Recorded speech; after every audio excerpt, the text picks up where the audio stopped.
ములుగు లాంటి ప్రాంతాలు అడ్రస్ లేకుండా పోతాయి. డీజిల్ కావాలను ఇది వాహనదారుల డిమాండ్. పెట్రోల్ బంకుల యజమానులు కూడా అదే అడుగుతున్నారు.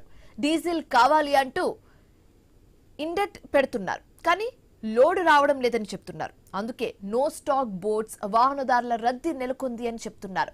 పూర్తి డీటెయిల్స్ అమరావతి నుంచి మా ప్రతినిధి హరీష్ అందిస్తారు.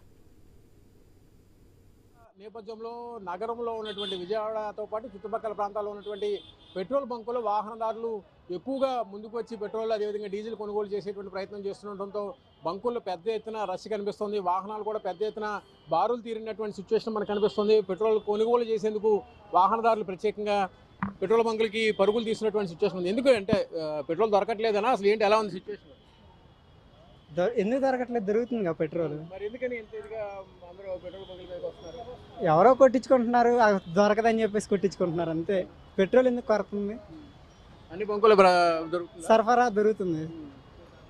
మొత్తం మీద పెట్రోల్కి సంబంధించినటువంటి అంశం, అదేవిధంగా డీజిల్కి సంబంధించినటువంటి అంశాలు, పెట్రోల్ ఇక్కడ అందుబాటులో ఉంటుందా, అంటే దొరకట్లేదని చెప్పి ప్రచారం జరుగుతుంది అంటున్నారు.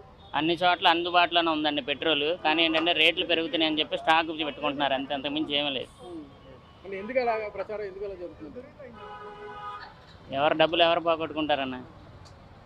మొత్తం మీద పెట్రోల్ ధరలు పెరుగుతున్నాయనేటువంటి ఒక ప్రచారం, అదేవిధంగా పెట్రోల్ దొరకట్లేదు అనేటువంటి ఒక ప్రచారం, డీజిల్ దొరకట్లేదు అనే ప్రచారం. ఎలా ఉంది సార్ పెట్రోల్ వినియోగం, కానీ దొరుకుతుందా, ఉన్నటువంటి సమస్య ఏమైనా ఉందా అసలు?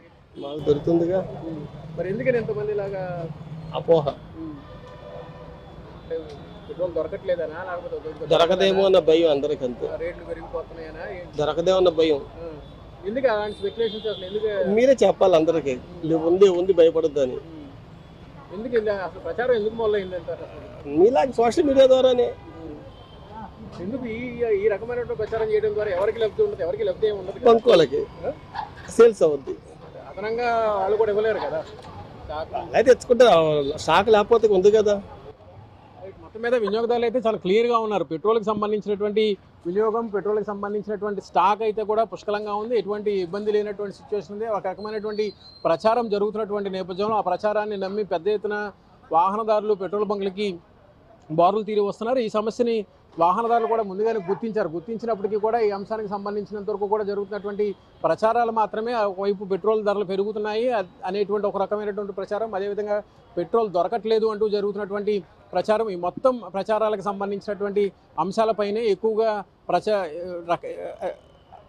అవసరం లేనటువంటి ప్రచారం మొదలైనటువంటి నేపథ్యంలో ఆ ప్రచారానికి భయపడి తప్పుడు సమాచారాన్ని తీసుకున్నటువంటి వాళ్ళందరూ కూడా, వినియోగదారులందరూ కూడా కొంతవరకు ముందు చూపుతో వస్తున్నారు తప్ప పెట్రోల్కి ఎటువంటి కొరత లేదని కూడా వాహనదారులే స్వయంగా చూపుతున్నటువంటి సిచ్యువేషన్ మనకి విజయవాడలో ఉన్నటువంటి బంకుల్లో కనిపిస్తుంది. కెమెరా పర్సన్ కిషోర్తో హరీష్, ఐ న్యూస్, విజయవాడ.